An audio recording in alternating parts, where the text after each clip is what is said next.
প্রতিরক্ষা গোয়েন্দা মহাপরিদপ্তর ডিজিএফআই সাবেক মহাপরিচালক হামিদুল হকের ৪০ কোটি টাকার এফডিআর জব্দের আদেশ দিয়েছে আদালত। দুদকের আবেদনের পরিপ্রেক্ষিতে আদেশ দেন ঢাকা মহানগর জ্যেষ্ঠ বিশেষ জজ মোহাম্মদ জাকির হোসেন গালিব।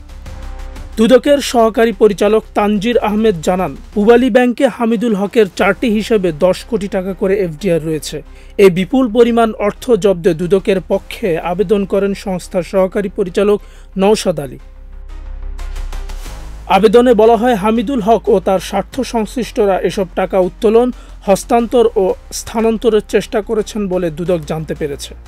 সুষ্ঠু অনুসন্ধানের স্বার্থে এসব হিসাব অবিলম্বে অবরুদ্ধ করা প্রয়োজন। এর আগে গত ২১শে এপ্রিল হামিদুল হক ও তার স্ত্রী নুসরাত জাহান মুক্তার দেশ ত্যাগে নিষেধাজ্ঞা দেয় আদালত। ২০২২ সালের শেষ দিক থেকে ডিজিএফআই মহাপরিচালকের দায়িত্বে ছিলেন মেজর জেনারেল হামিদুল হক। রাজনৈতিক পট পরিবর্তনের পর গত আগস্টে তাকে সেই দায়িত্ব থেকে সরিয়ে দেওয়া হয়। এরপর ১২ সেপ্টেম্বর তাকে বাধ্যতামূলক অবসরে পাঠানো হয়।